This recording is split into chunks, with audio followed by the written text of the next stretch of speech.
এই মেয়েটির নাম ক্রিস্টিন। ক্রিস্টিন একটি ব্যাংকে চাকরি করে।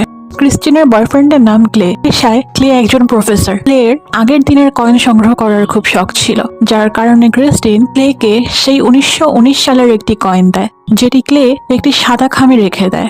একদিন ব্যাংকে একটি বয়স্ক মহিলা আসে ক্রিস্টিনের কাছে, যার নাম ছিল মিসেস গ্যানেশ। মহিলাটি দেখতে খুবই নোংরা ছিল। মহিলাটি ক্রিস্টিনকে বলতে থাকে হাউস লোনের জন্য যে সময়টা ওনাকে দেওয়া হয়েছে সেই সময়টা যেন আরো একটু বাড়িয়ে দেওয়া হয়।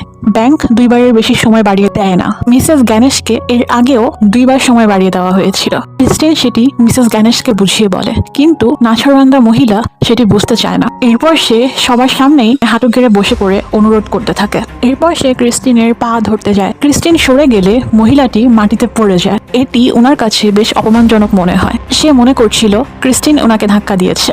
এতগুলো মানুষের সামনে এই অপমানটি মিসেস গ্যানেশ কোনো মতেই সহ্য করতে পারে না। প্রতিশোধ নেওয়ার জন্য মিসেস গ্যানেশ ক্রিস্টিনের গাড়ির ভিতর ঢুকে বসে থাকে। সন্ধ্যাবেলায় ক্রিস্টিন যখন অফিস শেষ করে আসে, সে সময়ই মিসেস গ্যানেশ ক্রিস্টিনের উপর হামলা শুরু করে দেয়। সে বলতে থাকে, আমি তোমার সামনে হাত জোড় করলাম আর তুমি আমাকে ধাক্কা দিলে। ক্রিস্টিনও নিজেকে বাঁচানোর চেষ্টা করতে থাকে। দুজনের মধ্যেই ধস্তাধস্তি শুরু হয়ে যায়। ওদের মারামারির এক পর্যায়ে ক্রিস্টিন মিসেস গ্যানেশকে লাথি মেরে গাড়ি থেকে ফেলে দেয়। এরপর মিসেস গ্যানেশ গাড়ির গ্লাস ভেঙে ক্রিস্টিনকে গাড়ি থেকে বের করে। এরপর সে ক্রিস্টিনের কোটের একটি বোতাম খুলে নেয় আর সেটি হাতে নিয়ে অদ্ভুতরে মন্ত্র পড়তে শুরু করে, যার ফলে ক্রিস্টিন বেহুশ হতে থাকে। মন্ত্র পড়া শেষ হলে মিসেস গ্যানেশ সেটি ক্রিস্টিনের হাতের মধ্যে দিয়ে বলে, খুব শীঘ্রই আমার মতো তুমিও এসে আমার কাছে হাত জোড় করবে, বলেই একটি শয়তানি হাসি দেয়।